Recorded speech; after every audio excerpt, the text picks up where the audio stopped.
안녕하십니까 여러분. 사회문제 해결을 위한 정책 디자인 금주차 강의를 시작하겠습니다.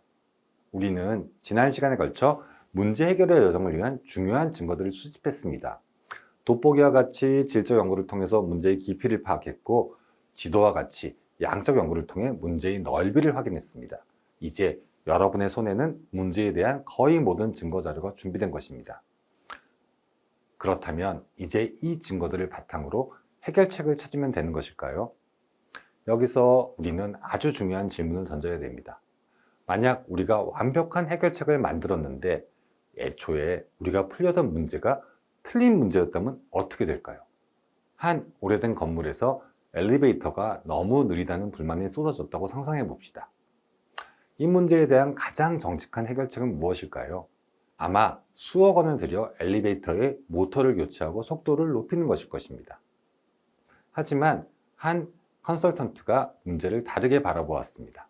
사람들의 진짜 문제는 엘리베이터의 절대적인 속도가 아니라 기다리는 동안의 지루함이 아닐까? 이 관점에서 나온 해결책은 놀라웠습니다. 엘리베이터 옆에 다양한 정보를 제공해주는 모니터를 설치하는 것이었죠. 사람들은 모니터를 보며 다양한 정보를 확인하느라 기다리는 시간의 지루함을 잊게 되었습니다. 훨씬 적은 비용으로 불만은 거짓말처럼 사라졌습니다. 이것이 바로 이번 수업 시간의 핵심입니다. 엉뚱한 문제에 대한 완벽한 해결책은 실패이지만 올바른 문제에 대한 적절한 해결책은 확신이 될 수 있습니다. 이번 주 우리는 단순히 수집된 데이터를 종합하는 것을 넘어 우리가 진짜 풀어야 할 문제의 본질을 단 하나의 문장으로 명확하게 정의하고, 때로는 느린 엘리베이터의 사례처럼 과감하게 재정의하는 법을 배울 것입니다. 이 문제정의 문장은 앞으로 여러분이 해결책을 찾아 나설 때 길을 잃지 않게 해주는 북극성과 같은 역할을 하게 될 것입니다. 그럼 이제 우리는 사회문제를 정의하는, 즉 북극성을 찾는 여정을 시작하겠습니다.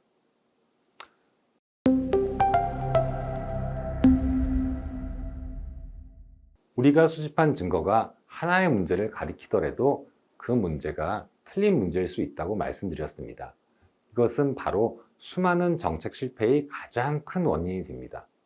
혹시 여러분 밤새 열심히 과제를 했는데 나중에 보니 교수님이 원했던 방향과 전혀 다른 과제였던 경험이 없으신가요? 우리는 그 순간 더 열심히 할 것이 아니라 제대로 물어볼 걸 이라고 후회합니다. 문제 해결도 마찬가지입니다. 아무리 훌륭한 답을 찾아도 질문 자체가, 실제적인 문제 자체가 틀렸다면 모든 노력은 헛수고가 될 수 있습니다. 이것이 바로 수많은 정책 실패의 가장 큰 원인이 됩니다. 세계적인 문제 해결 전문가인 토마스 웨델스브루는 그의 저서 What's Your Problem? 에서 대부분의 사람들이 문제 해결에 실패하는 이유는 해결책을 찾지 못해서가 아니라 처음부터 틀린 문제를 풀고 있기 때문이라고 말합니다. 앞서 언급한 아주 유명한 사례인 느린 엘리베이터 문제를 통해 이 개념을 살펴보겠습니다. 한 오래된 건물에서 사람들이 엘리베이터가 너무 느리다고 계속 불평합니다. 이 문제를 들었을 때 우리의 첫 번째 반응은 무엇일까요? 아마도 엘리베이터의 속도를 어떻게 하면 높일까? 라는 기술적인 해결책을 떠올릴 것입니다. 더 빠른 모터로 교체하거나 속도를 개선하는 방법이죠. 하지만 이는 비용과 시간이 많이 듭니다. 하지만 여기서 문제의 틀을 다시 짜보면 어떨까요? 문제가 엘리베이터의 속도가 아니라 기다리는 경험의 지루함이라고 재정의하는 것입니다. 이렇게 문제를 재정의하자 해결책은 완전히 달라집니다. 건물 관리자는 엘리베이터 옆에 큰 다양한 정보가 나오는 모니터를 설치했습니다. 그러자 사람들은 모니터를 보며 거기서 제공되는 다양한 정보를 보느라 더 이상 기다리는 시간을 지루하게 느끼지 않았고 불만은 사라졌습니다. 이 원칙은 사회정책 분야에서 훨씬 더 중요합니다.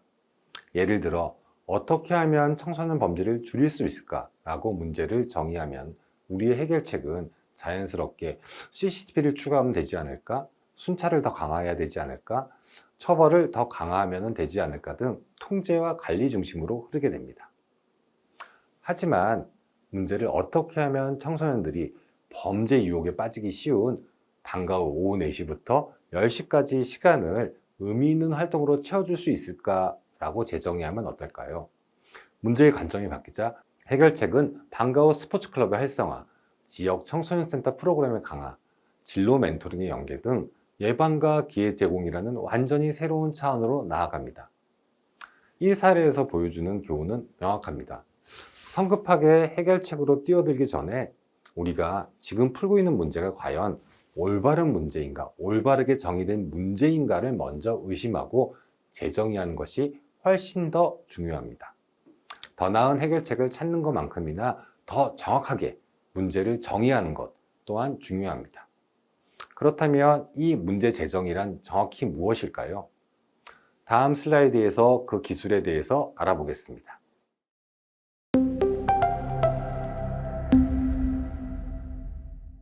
앞선 엘리베이터의 사례는 문제의 틀을 바꾸는 문제 재정의, 즉 리프레이밍의 힘을 명확히 보여줍니다.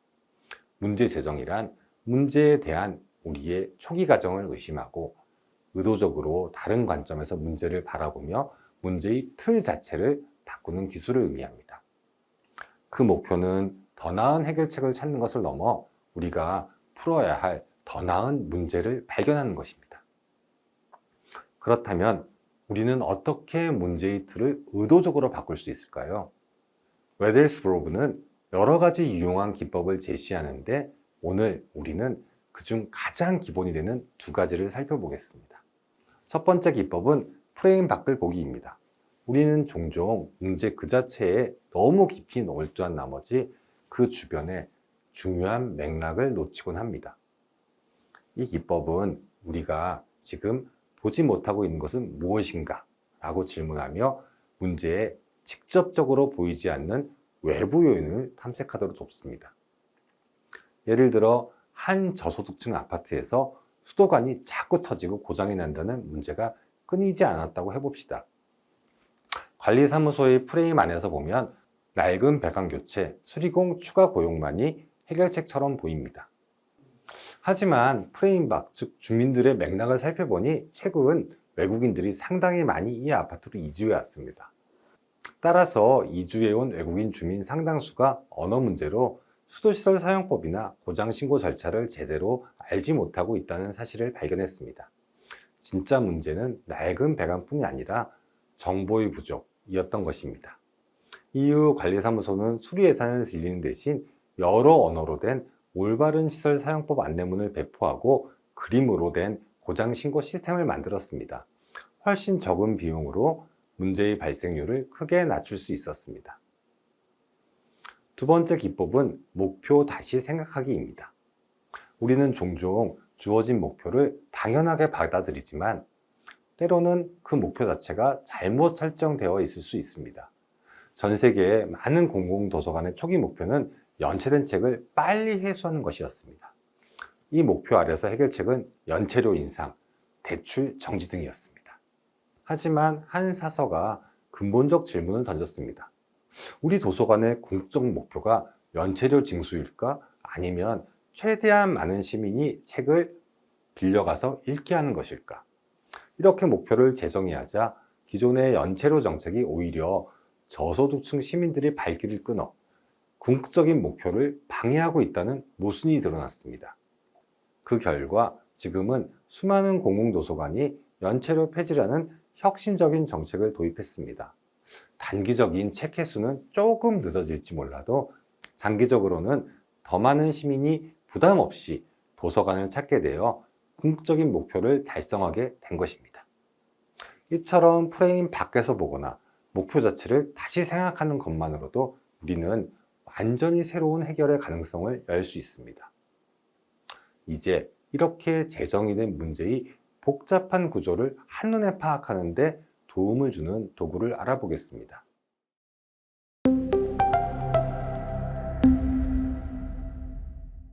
우리가 문제의 틀을 새롭게 정의했다면 그 다음 단계는 그 문제의 복잡한 구조를 한눈에 파악하는 것입니다.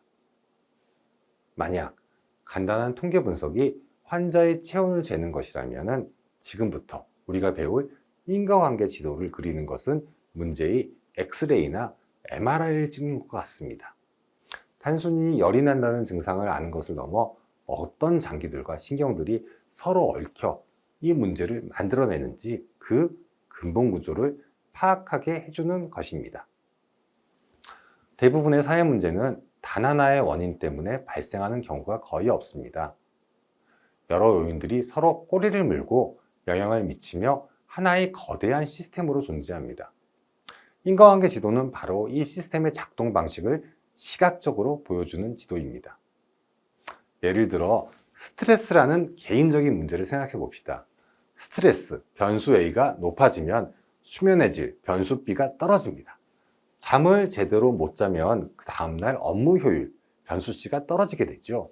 그리고 떨어지는 업무 효율은 다시 스트레스, 변수 A를 높이는 악순환의 고리를 만듭니다. 이처럼 문제의 순환 구조를 한눈에 보면 커피를 마셔 효율을 높이는 단기적 처방이 장기적으로는 우리 수면의 질을 더 악화시켜 스트레스를 높일 수 있다는 것을 예측할 수 있습니다. 만약 우리가 이 전체 시스템을 보지 못하고 눈앞의 증상 하나만 해결하려 한다면 때로는 문제를 해결하기는커녕 오히려 악화시키는 재앙을 낳을 수 있습니다. 역사적으로 코브라 효과라는 유명한 사례가 있습니다. 영국의 식민지 시절 인도 델리에서 정부는 독사인 코브라가 너무 많아 걱정이었습니다. 그래서 코브라를 잡아오면 보상금을 주는 정책을 시행했죠. 단순하게 보면 매우 합리적인 정책입니다. 하지만 이 시스템은 예상치 못하게 작동했습니다. 사람들이 보상금을 타기 위해서 집에서 코브라를 사육하기 시작했던 것입니다. 나중에 정부가 이 사실을 깨닫고 보상금 제도를 폐지하자 쓸모없어진 코브라를 대거 방생하여 정책 시행 전보다 코브라 수가 오히려 폭발적으로 증가하는 결과를 발생했습니다. 이 사례는 시스템의 전체 구조를 이해하지 못한 채 섣불리 개입하는 것이 얼마나 위험한지 명확하게 보여줍니다. 이처럼 인과관계 지도는 문제의 근본적 구조를 엑스레이처럼 투시하여 우리가 특정 지점에 개입했을 때 어떤 예상치 못한 결과가 발생할 수 있을지 미리 예측하고 가장 효과적인 길을 찾도록 돕습니다. 그럼 이 강력한 진단 도구인 인과관계 지도를 어떻게 그릴 수 있을지 다음 슬라이드부터 구체적인 방법을 알아보겠습니다.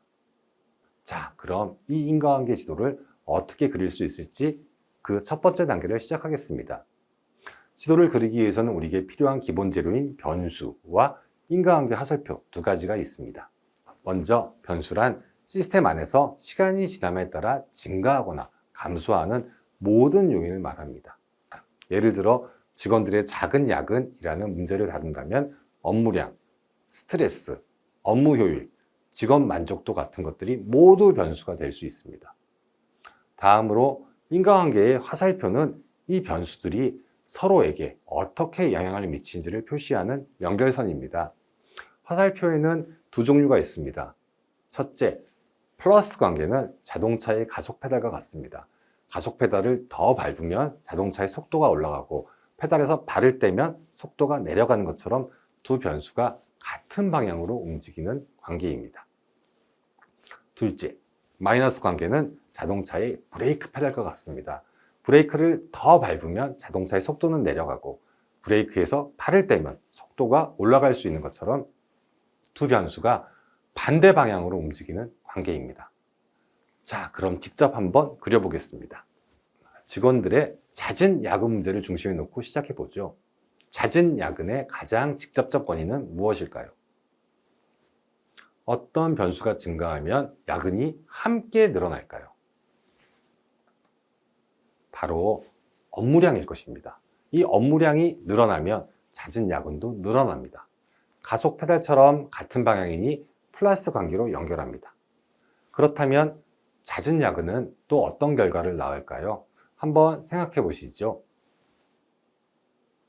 바로 직원들의 스트레스가 증가할 것입니다. 이것도 같은 방향이니 플러스 관계일 것입니다. 그럼 스트레스가 높아지면 직원들의 업무 효율은 어떻게 될까요? 올라갈까요? 내려갈까요? 예, 맞습니다. 업무 효율은 떨어지게 되죠. 스트레스는 증가하는데 효율은 감소하니 브레이크처럼 반대 방향의 마이너스 관계가 됩니다. 어떤가요? 이렇게 변수와 관계를 하나씩 질문하고 답하며 연결하다 보면 우리는 문제의 숨겨진 구조를 점차 발견하게 됩니다. 하지만 여기서 더 중요한 것은 이 연결을 만들어내는 피드백 루프를 찾는 것입니다. 다음 슬라이드에서 그 내용을 다루겠습니다. 네, 우리가 변수들을 화살표로 연결했다면 이제 이 지도의 가장 중요한 부분, 바로 시스템을 움직이는 보이지 않는 엔진인 피드백 루프를 찾아낼 차례입니다. 피드백 루프란 변수들이 인과관계가 돌고 돌아 다시 자신에게 영향을 미치는 순환 구조를 말하는데요. 이 루프를 이해해야만 왜 어떤 문제는 시간이 지나도 그대로인가, 혹은 점점 더 나빠지기만 하는지 그 근본적인 원리를 파악할 수 있습니다. 첫 번째는 강화 루프로 마치 눈덩이가 굴려 내려가면 점점 커지는 것처럼 변화를 끊임없이 증폭시키는 엔진과 같습니다. 이러한 reinforcing loop, 강화 루프는 긍정적인 선순환으로 나타날 수 있습니다. 예를 들어 운동을 통해 체력이 조금 향상되면 더 높은 강도의 운동을 할 수 있게 되고, 이는 다시 체력을 더 크게 향상시키는 과정이 반복되는 것입니다. 반대로 부정적인 악순환의 모습으로도 나타납니다. 가령 스트레스가 높아져 수면의 질이 떨어지면 다음날 스트레스에 더 취약해져 결국 스트레스가 더 높아지는 악순환에 빠지는 것처럼 말이죠. 강화 루프가 이처럼 변화를 끊임없이 증폭시킨다면 이와 반대로 시스템을 안정시키려는 힘도 존재합니다. 이것이 바로 두 번째 종류인 균형 루프, 밸런싱 루프입니다. 균형 루프는 시스템을 특정 목표나 상태로 안정시키고 유지하려는 조절 장치와 같습니다. 마치 실내 온도를 설정해두면 더울 때는 냉방을 켜고 목표 온도를 유지하는 것 같죠. 우리 몸의 배고픔 시스템이 좋은 예시입니다. 이 배고픔이 증가하면 우리는 음식을 섭취하게 되고 그 결과 배고픔은 다시 감소하여 안정 상태를 되찾습니다. 이처럼 강화 루프는 시스템을 끊임없이 성장시키거나 쇠퇴하게 만드는 반면, 균형 루프는 이 시스템이 안정하게 유지되도록 조절하는 역할을 합니다. 사회문제 분석 시 이 두 가지 루프를 찾아내는 것은 매우 근본적인 작동 원리를 이해하는 데 매우 중요합니다. 이 두 가지 개념을 가지고 우리가 그리던 잦은 야근 문제의 지도로 돌아가 보겠습니다. 아까 우리는 스트레스가 늘어나면 업무 효율이 떨어진다고 했습니다. 그 다음엔 당연히 처리하지 못한 미처리 업무가 늘어날 것이고, 이 미처리 업무는 다음 날에 업무량에 더해지게 됩니다. 이제 연결이 완성되었습니다. 업무량이 늘어나고 야근이 늘고, 야근이 느니 스트레스가 늘고, 스트레스가 느니 효율성이 떨어져 다시 업무량이 늘어나는 끊임없는 순환 구조가 만들어지는 것입니다. 그렇다면 이것은 강화 루프일까요? 균형 루프일까요? 간단한 규칙은 루프 안에 마이너스 화살표의 개수를 세어보는 것입니다.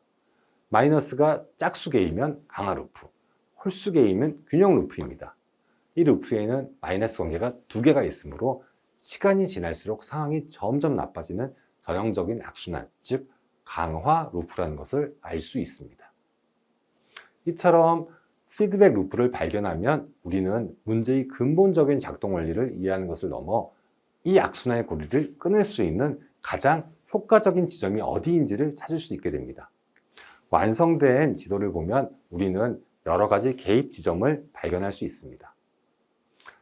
예를 들어 스트레스가 업무 효율 간의 부정적인 고리가 약해지도록 직원 심리상담 프로그램을 도입하거나 업무 효율 자체를 높이기 위해 새로운 협업 툴 교육을 제공할 수도 있습니다.